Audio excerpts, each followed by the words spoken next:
The mining asteroid designated Kepler 442b had been Marcus Chen's home for 3 years.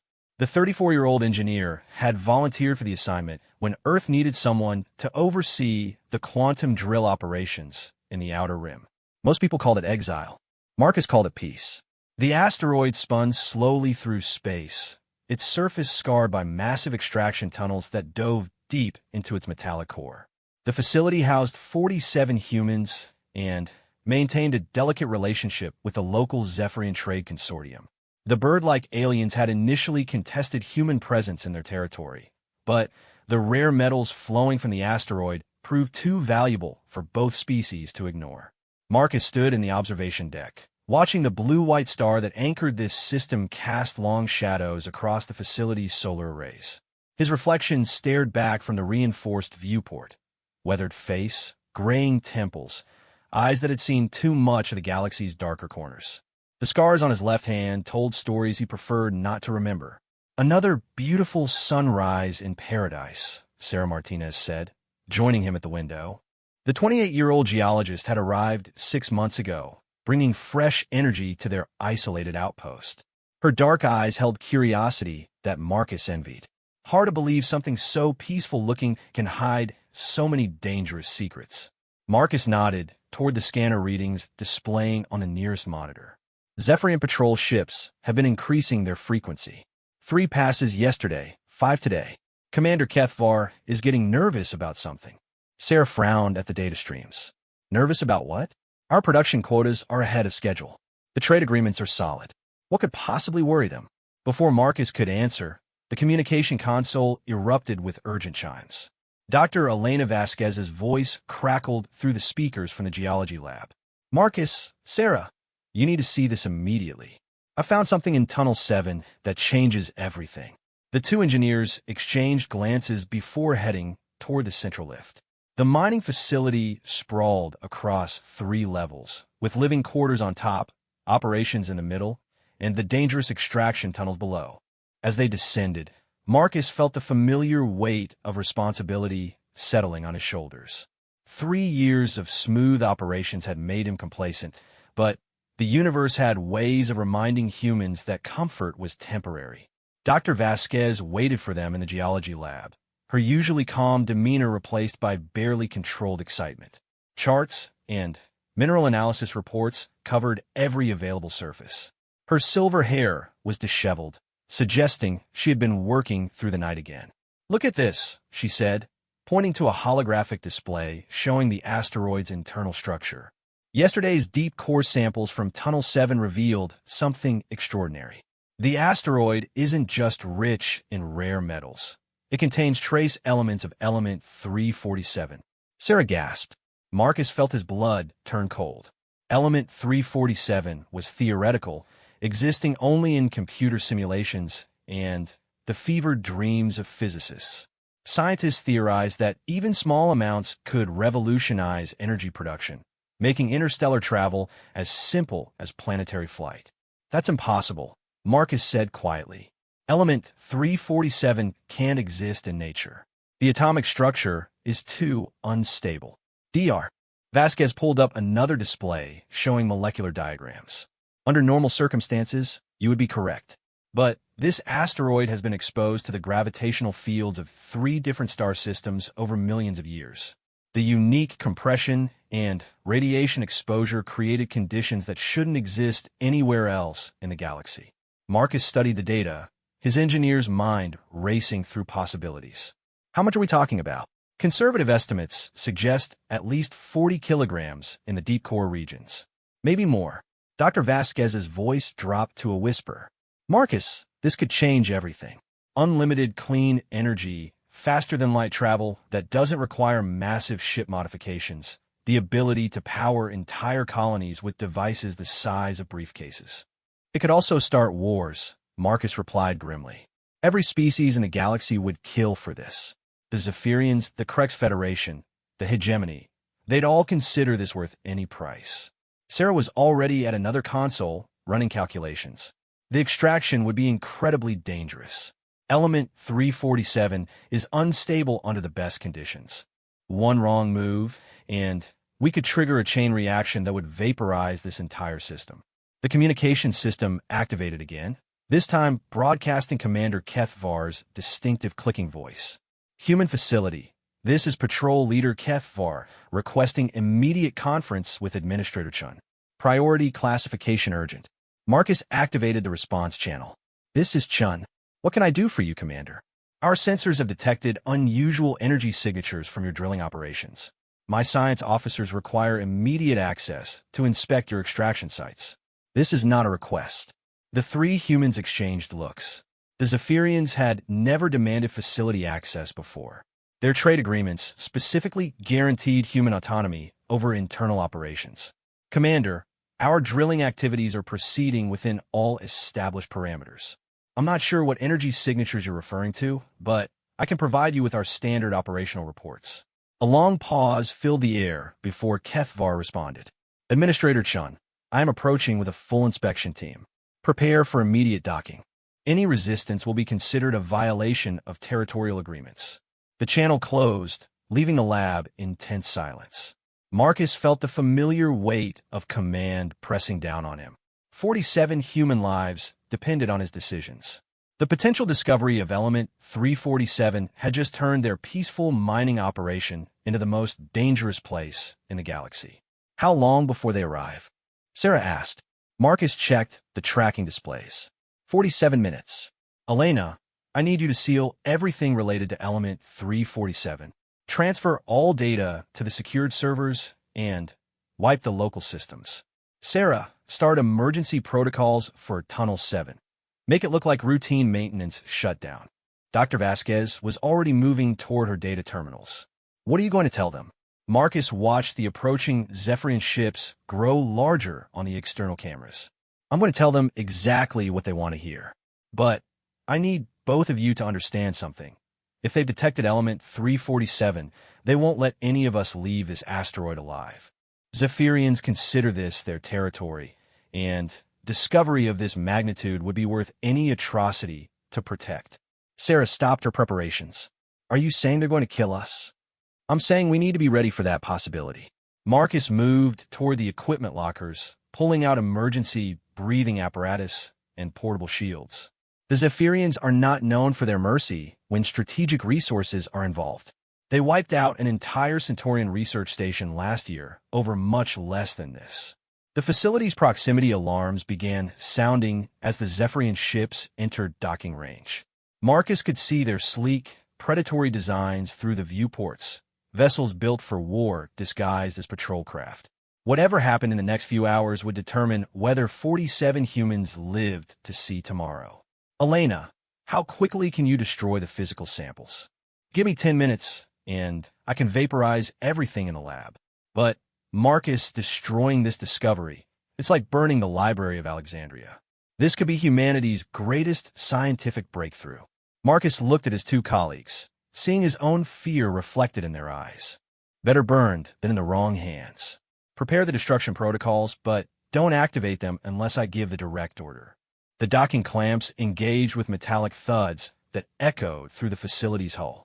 Marcus straightened his uniform and checked his personal shield generator. Time to find out whether 3 years of diplomatic relations meant anything when 40 kilograms of Element 347 was at stake. Whatever happens, he told his team, remember that we're representing humanity out here. Every choice we make reflects on our entire species. The airlock cycle completed, and Commander Kethvar stepped into the facility accompanied by 6 armed Zephyrian soldiers. The bird-like alien's golden feathers were perfectly groomed, but Marcus noticed the predatory gleam in his large, dark eyes. This was not a diplomatic visit. Administrator Chun, Kethvar clicked in accented standard. Your cooperation in this matter will be remembered by my government. Resistance will also be remembered. Marcus forced a diplomatic smile while calculating distances to the nearest emergency stations. Of course, Commander. What exactly can we help you with today? The next few minutes would determine whether 47 humans lived to regret this discovery or died protecting it. Commander Kethvar moved through the facility with the predatory grace that made Zephyrians such effective hunters. His 6 soldiers spread out in formation, their weapons supposedly powered down but ready for instant activation. Marcus noticed how their large eyes constantly scanned for threats, taking in every detail of human technology and defensive positions. Our sensors detected quantum resonance patterns consistent with exotic matter manipulation, Kethvar explained as they walked toward the main operations center. Such signatures are impossible to generate with standard mining equipment. My science officer believes you have discovered something of strategic significance. Marcus kept his expression neutral despite the growing tension in his stomach. Our drilling equipment does generate unusual energy patterns when we hit certain mineral deposits. The quantum drills sometimes create harmonic resonances in the asteroid's metallic matrix. They entered the operations center, where 23 humans continued their regular duties, though Marcus could see the strain in their faces. Chief Engineer Rodriguez stood at the central console, monitoring system readouts with forced casualness. Communications Specialist Park kept her attention focused on routine transmissions, but her hands trembled slightly as she worked. "Show us your drilling records for the past 72 hours, Kethvar commanded. All energy output data, mineral analysis reports, and extraction logs." Sarah stepped forward with a data tablet. "Here are our standard operational reports, Commander. Everything is within normal parameters for this type of mining operation." The Zephyrian science officer, a younger female with brilliant blue and gold feathers, examined the data with intense concentration. Her name was HFY, and Marcus remembered her from previous trade negotiations as being exceptionally intelligent and thorough. After several minutes of analysis, she approached Kethvar and spoke in rapid Zephyrian clicking. Kethvar's expression darkened. "My science officer detects signs of data manipulation. These reports have been recently modified." Marcus felt sweat forming on his forehead, but kept his voice steady. "We perform regular system updates and calibrations. All mining operations require constant data refinement for accuracy." "Administrator Chun," Kethvar said quietly, "I will ask once more before taking more direct measures. What have you discovered in Tunnel 7? The facility seemed to hold its breath. Marcus could hear the soft hum of life support systems and the distant vibration of the quantum drills in the lower levels. 47 lives hung in the balance of his next words. Tunnel 7 encountered a particularly dense vein of processed uranium mixed with trace platinum deposits. The energy signature was stronger than usual, but nothing outside our extraction protocols." HFY approached her commander and spoke again in their native language. This time her tone carried urgency and suspicion. Kethvar listened, then fixed his dark eyes directly on Marcus. "My science officer requests immediate physical inspection of Tunnel 7. You will provide full access to all drilling sites and laboratory facilities." "Of course," Marcus replied, "though I should mention that Tunnel 7 is currently offline for routine maintenance. The drilling equipment requires recalibration after encountering the uranium deposits." It was a weak excuse, but it might buy them precious time. Marcus watched Kethvar's reaction carefully, noting how the commander's feathers ruffled slightly, a sign of growing irritation in Zephyrian body language. "How long before Tunnel 7 is operational again?" "Standard recalibration takes approximately 6 hours. Safety protocols require open Tunnel 7 immediately," Kethvar interrupted. "My science team will conduct their inspection now." Marcus felt the situation slipping beyond his control. "Commander, I have responsibility for the safety of my crew. The tunnel cannot be accessed during the recalibration process without risking Administrator Chun." Kethvar's voice dropped to a dangerous whisper. "You are testing my patience. My government has observed increased Krex Federation activity in neighboring systems. They appear to be searching for something of extreme strategic value. If you have made a discovery that could fall into Krex hands, my duty to the Zephyrian people outweighs any diplomatic consideration." The mention of the Krex Federation sent cold fear through Marcus's chest. The warlike reptilian species have been expanding aggressively for the past 2 years, consuming smaller civilizations and stripping their technology. If they suspected Element 347 existed anywhere in Zephyrian space, they would bring overwhelming force to claim it. "I understand your concerns, Commander, but I assure you, alarms suddenly blared throughout the facility. The emergency lights activated, casting everything in red shadows. Communications Specialist Park looked up from her console with panic in her eyes. Marcus, long-range sensors detect 14 Krex battle cruisers approaching this system. Estimated arrival time is 4 hours and 37 minutes. The operations center erupted into chaos. Human crew members looked between their administrator and the armed Zephyrians, uncertainty and fear written across their faces. Kethvar's soldiers immediately powered up their weapons, the distinctive hum of charging energy cells filling the air. How did the Krex know about this location? Kethvar demanded, his voice sharp with accusation. This system is classified under Zephyrian territorial protection. Marcus's mind raced through possibilities. Our regular supply shipments follow established trade routes. If Krex intelligence has been monitoring commercial traffic, no. SEK Tai interrupted in heavily accented standard. Krex fleet formation indicates priority military objective, not random patrol. They know specific target exists. The implications hit Marcus like a physical blow. Someone had leaked information about their discovery. The only people who knew about Element 347 were his own crew, and he trusted every one of them with his life. Unless, Commander, Marcus said carefully, how long have your ships been monitoring our facility? Kethvar's predatory smile revealed sharp teeth. Zephyrian intelligence monitors all activities within our territorial space. Administrator. Standard security protocol. And your monitoring data, is it transmitted to your home fleet? The commander's silence provided the answer. Zephyrian communications were notoriously insecure, a weakness their enemies had exploited before. If Krex intelligence had intercepted transmissions mentioning energy signatures consistent with exotic matter. You led them here, Marcus realized. Your own communications betrayed the discovery to Krex intelligence. Kethvar's feathers bristled with anger. Are you suggesting that Zephyrian security protocols are inadequate? I'm suggesting that 14 Krex battle cruisers don't appear in classified systems by accident. Marcus stepped closer to the commander, ignoring the weapons pointed in his direction. Your monitoring of our facility generated the very intelligence that brought our enemies here. Sarah moved to another console, bringing up tactical displays. Marcus, the Krex fleet includes 3 Dreadnought-class vessels. Those ships can crack open planetoids. They're not here for a mining inspection. Dr. Vasquez's voice crackled through the communication system from the geology lab. Marcus, I'm reading massive energy buildups from multiple Krex ships. They're charging planet-killer weapons. The reality of their situation crystallized with brutal clarity. The Krex Federation intended to destroy the entire asteroid to prevent anyone else from claiming Element 347. They would kill everyone present, human and Zephyrian alike, then sift through the debris for any surviving samples. Kethvar finally understood the scope of the threat. My patrol ships cannot withstand Krex dreadnoughts. We must evacuate immediately. Evacuate where? Marcus asked. Your ships can't outrun Krex battle cruisers, and my facility doesn't have interstellar transport capability.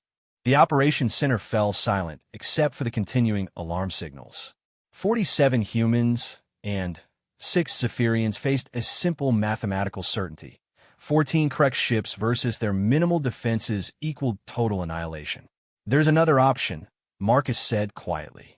We destroy Element 347 before the Krex arrive.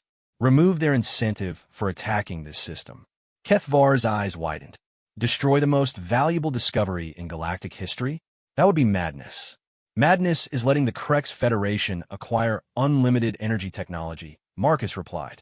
They would use Element 347 to fuel a war machine that could conquer the entire galaxy.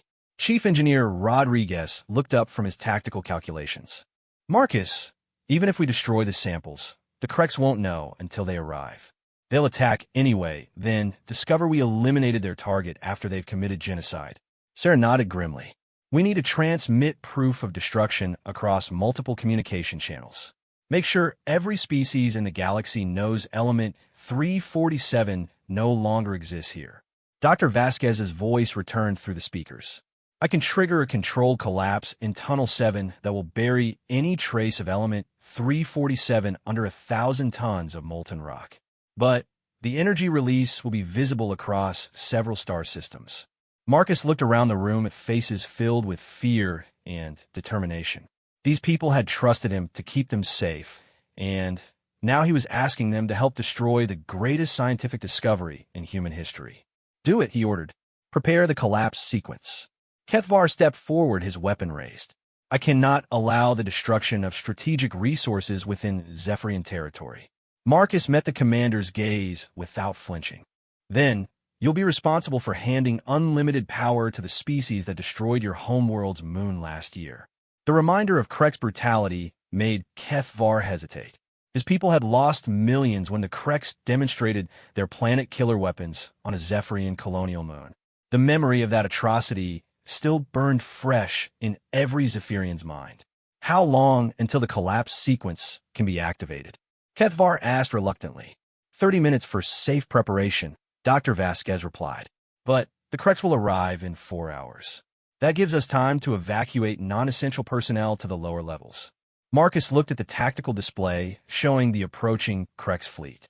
Massive ships built for destruction, carrying enough firepower to shatter worlds. In 4 hours, they would discover whether humanity's greatest discovery would die with them, or become the weapon that enslaved the galaxy. "All hands, this is Administrator Chun," he announced through the facility-wide communication system. "Prepare for emergency protocols. We have work to do." The next 3 hours transformed the mining facility into a fortress preparing for siege.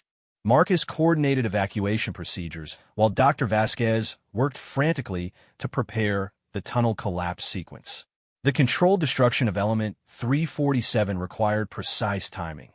Too early, and the Kreks might not believe the samples were truly destroyed. Too late, and they would all die before completing the task. Sarah worked alongside the engineering teams to reinforce critical areas of the facility. If they survived the initial Kreks assault, they might need to hold position for days before rescue arrived. The asteroid's natural rocky composition provided some protection, but Kreks weapons could penetrate deep into planetary cores. Commander Kethvar had initially resisted Marcus's destruction plan, but updates from the approaching Kreks fleet changed his perspective. Long-range communications intercepts revealed Kreks commanders discussing acquisition of strategic materials and elimination of contaminating influences. The bird-like alien understood that contaminating influences meant every living being on the asteroid. "My patrol ships will attempt to delay the Kreks advance," Kethvar announced in the operations center. 3 vessels cannot defeat 14, but we might provide additional time for your preparations." Marcus felt unexpected respect for the Zephyrian commander. Kethvar was volunteering for certain death to protect a discovery his own people coveted. "Commander, your sacrifice won't be forgotten. Remember that Zephyrians honor courage above profit, Administrator. If any survive this day, tell them we chose honor." The 3 Zephyrian patrol ships departed at maximum acceleration, their sleek forms disappearing into the star field. Marcus watched them go, knowing he might never see those vessels again.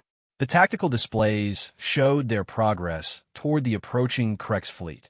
3 small ships racing toward overwhelming destruction. Dr. Vasquez emerged from Tunnel 7 covered in dust and exhaustion. "The collapse sequence is ready. I've planted 17 shaped charges at critical support points. When detonated simultaneously, they'll trigger a cascading structural failure that will bury everything under molten debris. How do we prove to the Kreks that element 347 is destroyed?" Sarah asked. "The detonation will create a specific energy signature," Dr. Vasquez explained. "Element 347 releases distinctive quantum patterns when exposed to extreme heat and pressure. Every sensor in 3-star systems will detect the signature when the charges detonate." Marcus studied the timing calculations on his personal tablet. "Krek's fleet arrives in 47 minutes. When do we trigger the collapse?" "The moment their lead ships enter weapons range. The energy signature needs to be visible before they begin bombardment, or they'll assume we're trying to deceive them." Communications Specialist Park looked up from her console with grim news. "Long-range sensors show the Krek's fleet has separated into 3 groups. 2 smaller formations are moving to flank positions while the main force approaches directly." Marcus cursed under his breath. The Kreks were implementing a complete encirclement strategy, ensuring no ships could escape the system. They intended to thoroughly investigate the asteroid's remains after destroying all witnesses. Any word from the Zephyrian patrol ships? Commander Kethvar transmitted one message 30 minutes ago, Park replied. Contact with enemy scouts imminent. Honor and death. The operations center fell silent as that final transmission sank in. 3 alien ships were about to sacrifice themselves for a facility they had intended to inspect just hours earlier. The irony was not lost on anyone present. Chief Engineer Rodriguez activated the external defense systems, though everyone knew their mining laser arrays and simple shield generators would provide minimal protection against Krek's military hardware. All defensive systems online and ready. We can hold maybe 10 minutes against concentrated bombardment. 10 minutes is all we need, Marcus replied. Dr. Vasquez, are the detonation controls ready? She held up a handheld device with multiple security locks. Triple redundant triggers with biometric confirmation.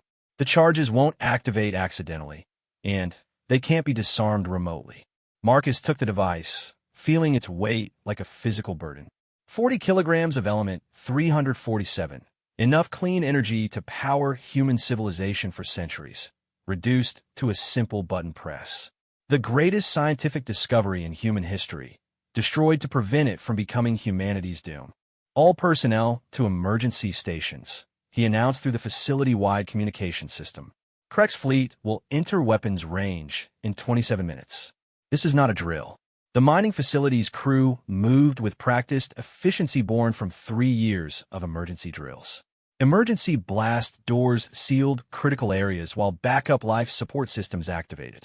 Everyone understood their roles in what might be humanity's final stand in this remote corner of the galaxy. Sarah approached Marcus at the main tactical display. What happens if we survive this? Earth Command will want full reports about Element 347. Every detail of the discovery, the composition analysis, the location within the asteroid structure. Marcus paused, considering the implications. They'll also want to know how we managed to destroy 40 kilograms of the most valuable material in the galaxy. Do you think we're making the right choice? Marcus looked around the operations center at his crew, people who had trusted him with their lives and followed him to the edge of known space. I think we're making the only choice that lets us sleep at night. Element 347 in human hands could revolutionize civilization. In Krek's hands, it would end civilization. The proximity alarms activated as the first Krek ships appeared on long-range sensors. Massive angular vessels designed for intimidation as much as destruction, their dark hulls bristling with weapon arrays and sensor equipment. Marcus counted 14 distinct signatures, exactly as their initial detection had indicated.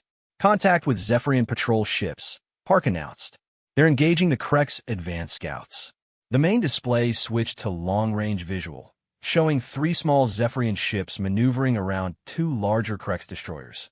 Brilliant flashes of energy weapon fire lit up the darkness as the engagement began. The Zephyrian vessels moved with incredible grace, using their superior speed and agility to avoid the heavier Krek's weapons. For several minutes, it appeared the patrol ships might actually delay the Krek's advance. Then, the main Krek's fleet moved into support range, and overwhelming firepower ended the engagement with brutal efficiency. 3 small explosions marked the destruction of Commander Kethvar's ships. Zephyrian patrol ships destroyed, Park reported quietly.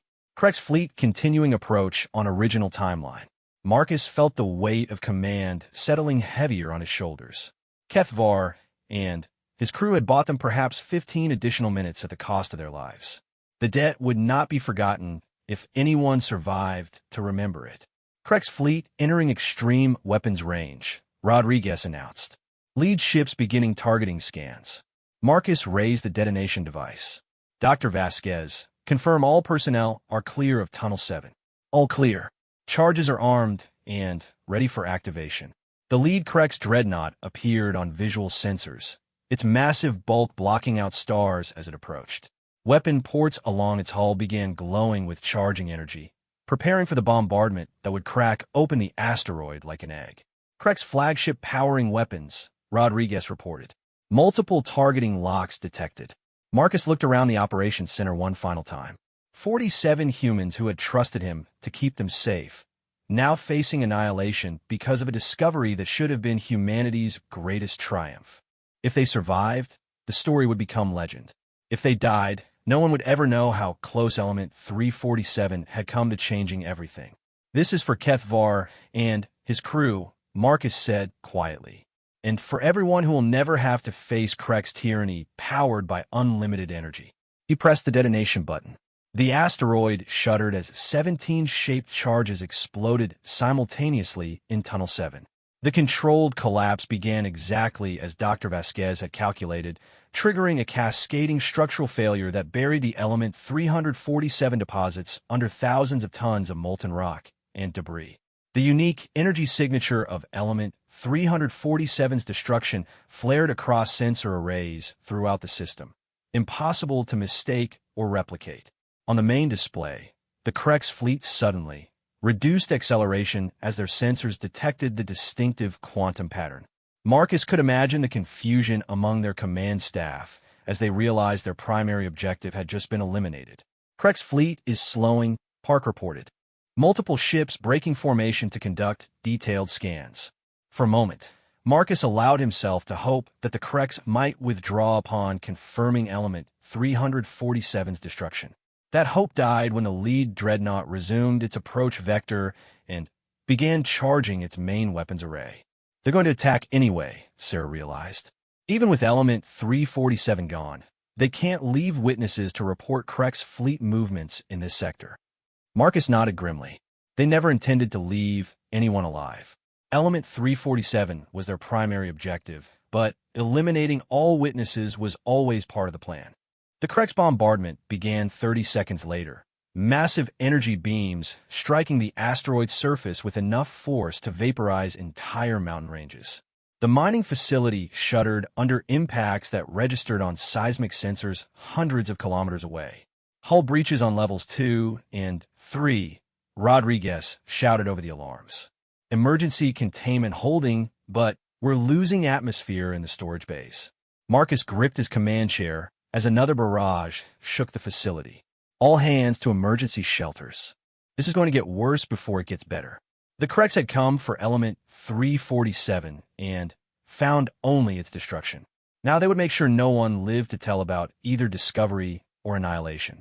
But they had not accounted for human stubbornness, and they were about to learn why Marcus Chun had survived 3 years in the galaxy's most dangerous assignments. The real fight was just beginning. The Krek's bombardment continued for 18 minutes, turning the asteroid's surface into a hellscape of molten craters and vaporized rock. Marcus huddled with his crew in the emergency shelters, feeling each impact shake the facility's reinforced structure. Emergency lighting cast eerie shadows as dust and debris rained from the ceiling with every explosion. "Hull integrity holding at 73%. Chief Engineer Rodriguez reported from his portable console. "But we've lost primary power to sectors 4 through 7. Backup systems are compensating, but they won't last much longer under this punishment." Dr. Vasquez monitored the seismic readings on her tablet. "The bombardment is following a systematic pattern. They're trying to expose the facility's deeper levels without completely destroying the structure." "Why would they want the facility intact?" Sarah asked. Marcus understood immediately. "They want to examine our equipment and data archives. Even with Element 347 destroyed, they need to confirm we didn't hide samples or technical specifications elsewhere." The bombardment ceased abruptly, leaving an ominous silence broken only by emergency alarms and the hiss of escaping atmosphere from damaged sections. Marcus waited 30 seconds before emerging from the shelter, his hand resting on the sidearm that seemed laughably inadequate against Krek's military technology. "Status report from all sections," he ordered through the communication system. The responses painted a grim picture. The facility had lost atmospheric integrity in 12 sections, primary power in 6 more, and communications with the lower mining levels. 23 crew members remained in emergency shelters while the others worked desperately to maintain life support systems. Communications Specialist Park looked up from her console with surprise. "Marcus, I'm receiving a transmission from the Krek's flagship.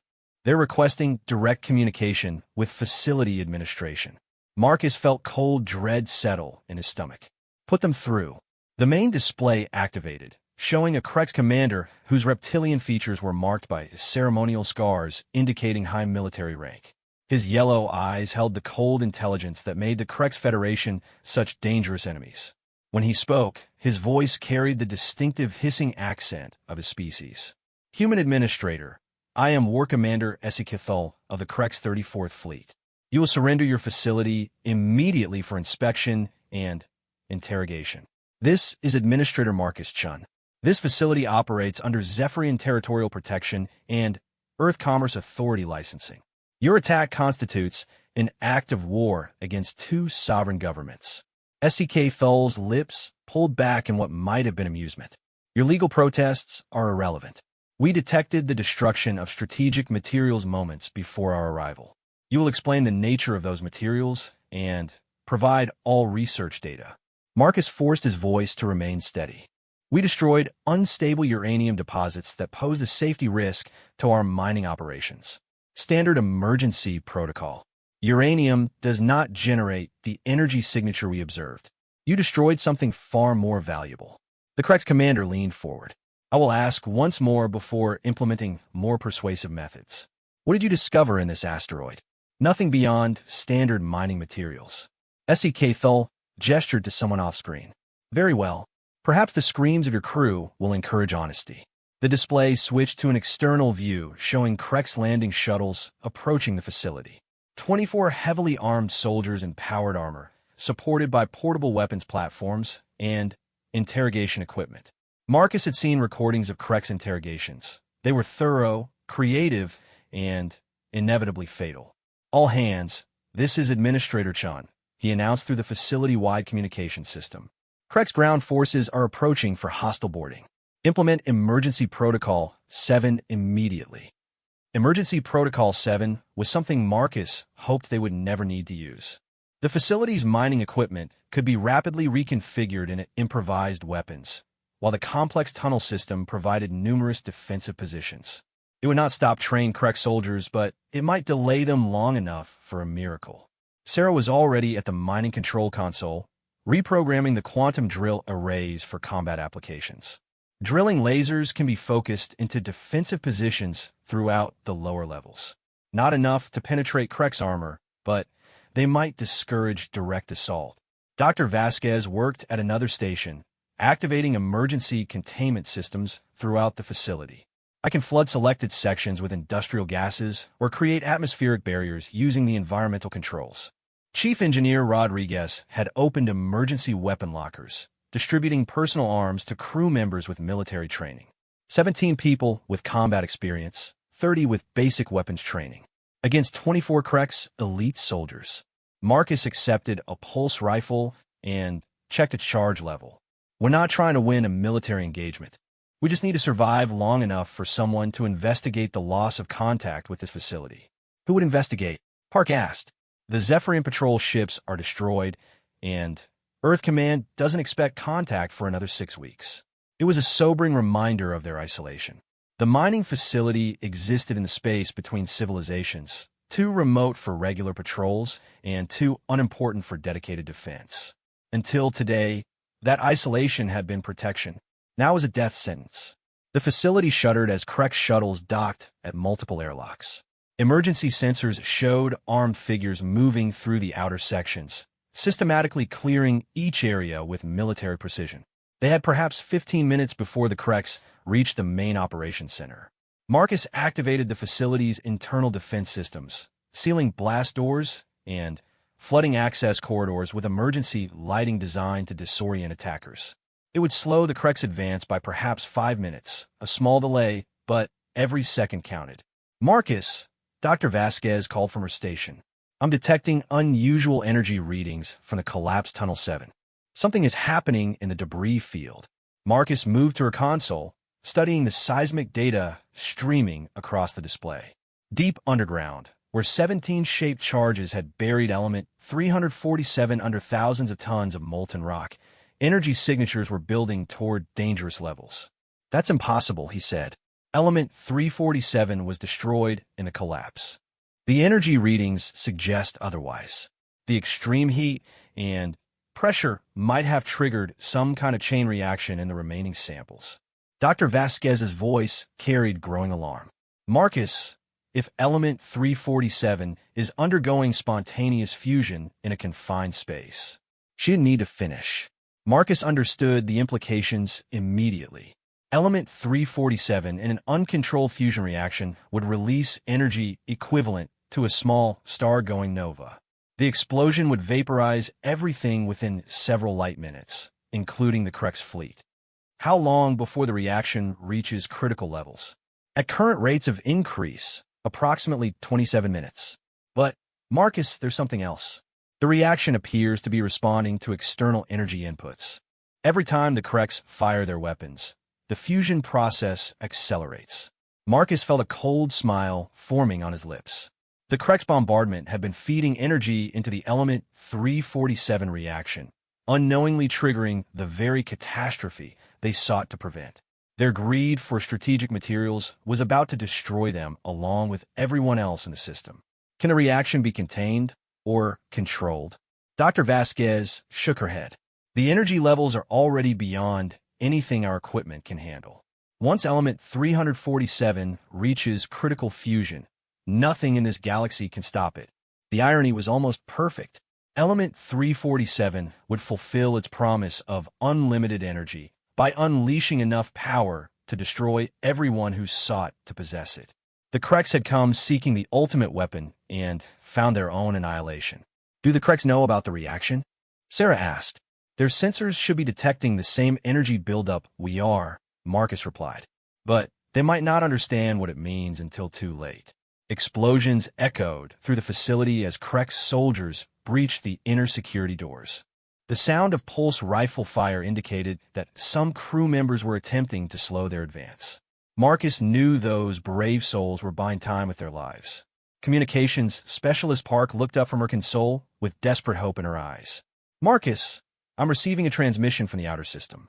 Multiple ships approaching at maximum acceleration. Identify the signatures. Earth Defense Force Patrol Squadron, 4 heavy cruisers with full military loadout. Estimated arrival time is 43 minutes. Marcus felt bitter laughter rising in his throat. Rescue was coming, but it would arrive 16 minutes too late to matter. The element 347 reaction would reach critical levels long before Earth forces could affect the outcome. Send a priority transmission to the EDF squadron, he ordered. Warn them about the element 347 fusion reaction. They need to maintain safe distance, or they'll be vaporized along with everything else. The facility's emergency systems activated as Krex soldiers reached the main operations level. Blast barriers sealed the operations center, but Marcus knew they could not hold against military-grade weapons for more than a few minutes. War Commander S.E.K. Thal's voice echoed through the communication system. Human Administrator, surrender now, and your deaths will be swift. Continue resisting, and you will experience the full creativity of Krex interrogation techniques. Marcus activated the response channel. War Commander, you need to evacuate your forces immediately. The energy reaction in Tunnel 7 is approaching critical levels. In 24 minutes, this entire system will be sterilized. A long pause before S.E.K. Thal responded. You are attempting deception to avoid questioning. Krex sensors detect energy buildups, but nothing approaching dangerous levels. Your sensors are calibrated for normal matter. Element 347 operates under entirely different physical principles. Check your readings again. The fusion reaction is feeding on the energy your ships are generating. Another pause, this one longer. When S.E.K. Thal spoke again, his voice carried uncertainty for the first time. My science officers report unusual quantum resonance in the asteroid's core structure. Explain the nature of element 347. Marcus looked around the operations center at his trapped crew, then at the seismic readings showing energy levels climbing toward the point of no return. In 23 minutes, every living being in this star system would learn firsthand why element 347 was too dangerous for any species to possess. Element 347 is theoretical matter that should never exist in nature, Marcus explained. We discovered it by accident and destroyed it to prevent exactly what is happening now. Your bombardment triggered a fusion reaction that cannot be stopped. The blast barriers began glowing as Krek's weapons concentrated fire on the operations center entrance. Marcus raised his pulse rifle, knowing the gesture was futile, but determined to face death with defiance intact. 22 minutes until Element 347 taught the galaxy why some discoveries were too dangerous to survive. War Commander S.E.K. Thull's voice crackled through the communication system with barely controlled panic. My science officers confirm your claims about the energy reaction. All Krek's vessels are implementing immediate evacuation procedures. Marcus watched the tactical display as the massive Krek's fleet began withdrawing from the asteroid at maximum acceleration. Their predatory confidence had evaporated in the face of an approaching catastrophe that would make their planet-killer weapons look like toys. Element 347 was about to demonstrate why theoretical physics sometimes remain theoretical for good reasons. How much time do we have? Sarah asked, studying the seismic data streaming across Dr. Vasquez's console. 19 minutes until the reaction reaches critical mass, Dr. Vasquez replied. But the energy buildup is accelerating faster than my calculations predicted. The element 347 samples are responding to quantum fluctuations throughout the system. Chief Engineer Rodriguez looked up from his security monitors. The Krek soldiers are withdrawing to their shuttles.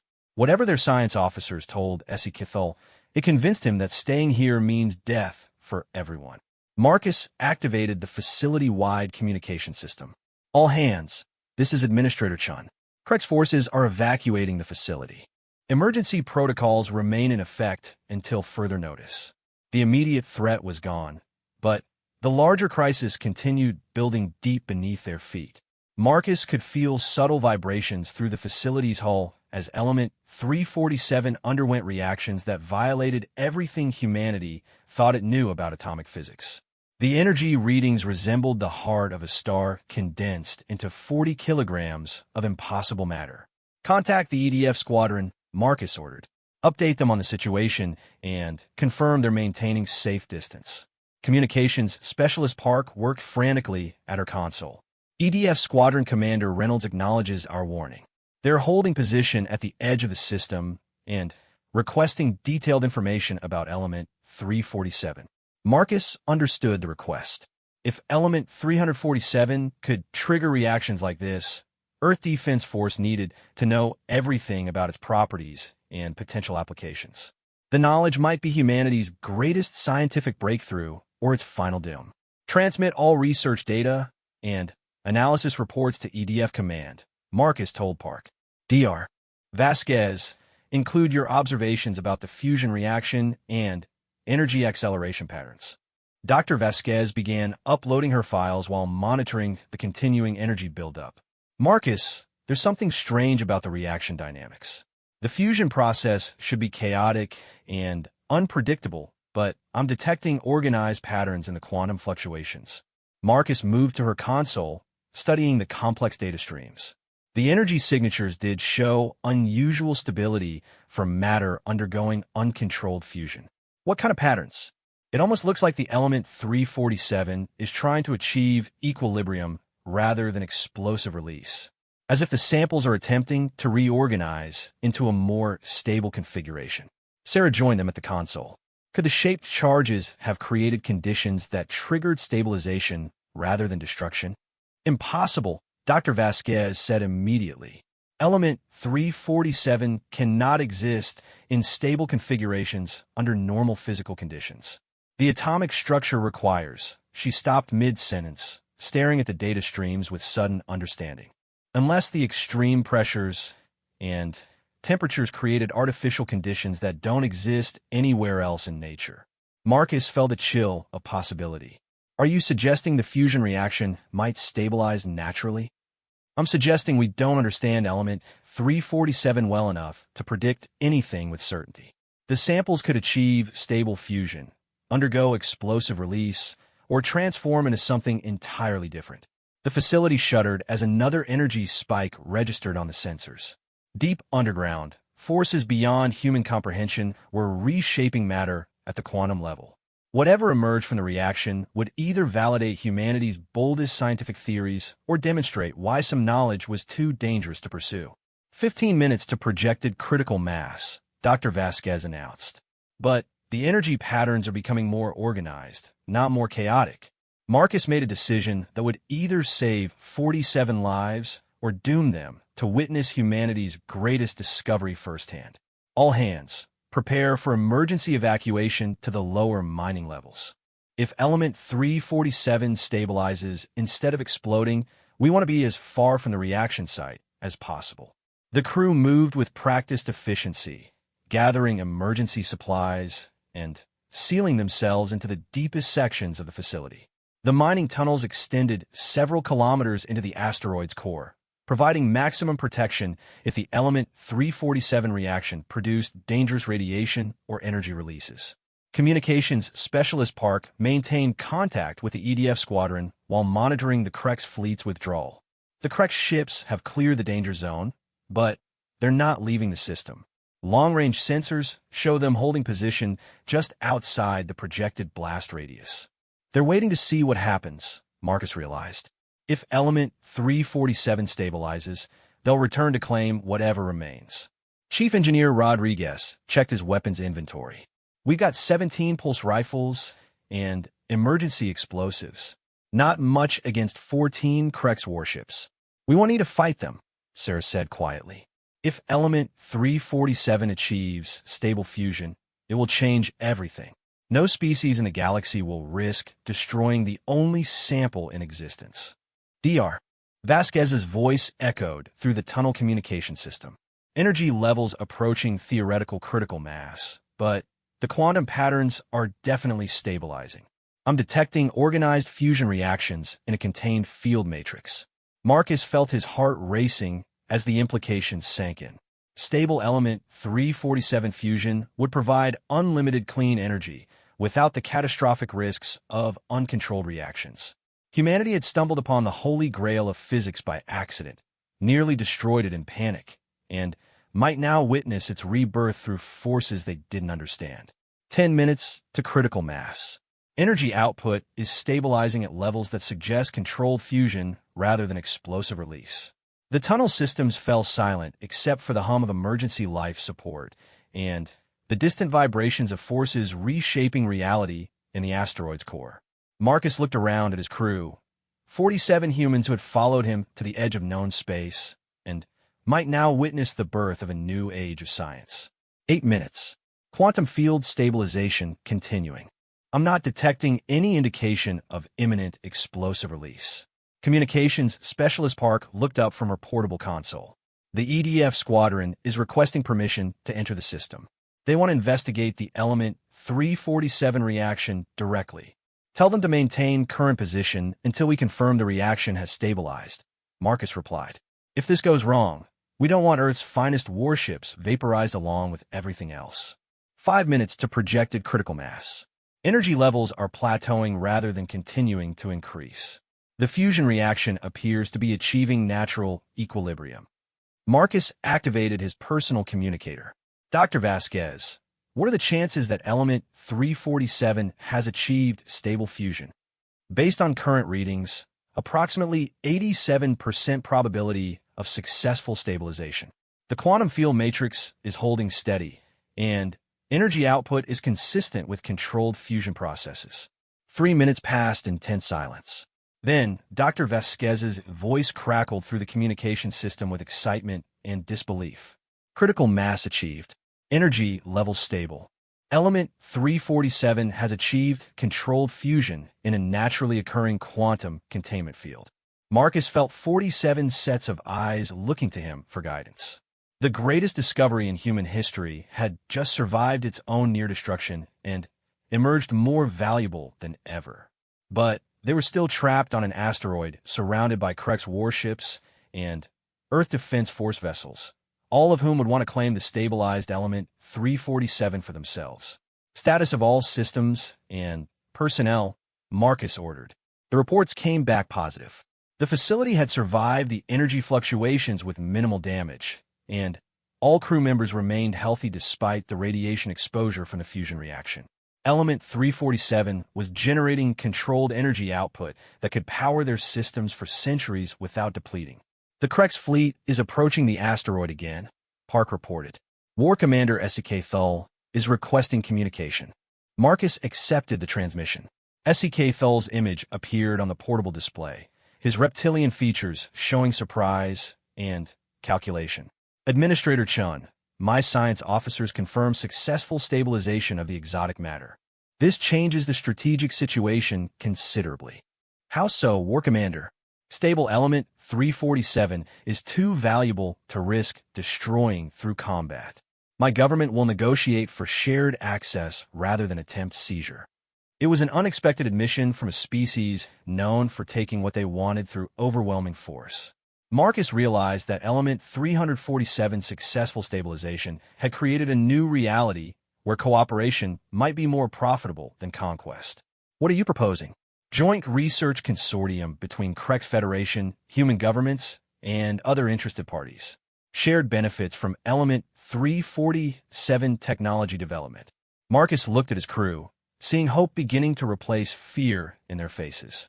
They had discovered the universe's greatest energy source, nearly destroyed it to prevent conquest, witnessed its miraculous stabilization, and now faced the possibility of negotiated peace rather than inevitable war.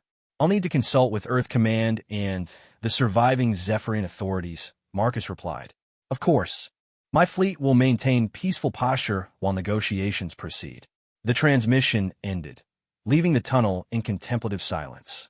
Element 347 had transformed from humanity's greatest discovery to its potential destruction to the foundation of galactic cooperation, all within the span of a single day. Marcus activated the facility-wide communication system. All hands, this is Administrator Chun. The element 347 reaction has stabilized successfully. We have achieved controlled fusion of theoretical matter under naturally occurring conditions. This discovery will change the course of galactic civilization. He paused, looking around at the faces of people who had trusted him through the darkest hours of their lives. The Krex Federation, Earth Defense Force, and other powers are proposing joint research arrangements rather than attempting to seize our discovery by force. Element 347 is too valuable to risk destroying through conflict. Chief Engineer Rodriguez smiled for the first time in hours. Does this mean we get to go home eventually? It means we get to write the first chapter of a new age, Marcus replied. Element 347 will provide unlimited clean energy for every species in the galaxy. Wars over resources could become obsolete. Space travel could become as simple as atmospheric flight. Sarah nodded thoughtfully. And it all started because we refused to let the Krex turn our discovery into a weapon of conquest. Dr. Vasquez activated her analysis equipment to begin studying the stabilized element 347 reaction. We have years of research ahead of us. This facility will become the most important scientific installation in known space. Marcus looked up through the tunnel's ceiling toward the surface, where negotiators from multiple species would soon arrive to establish frameworks for sharing humanity's greatest discovery.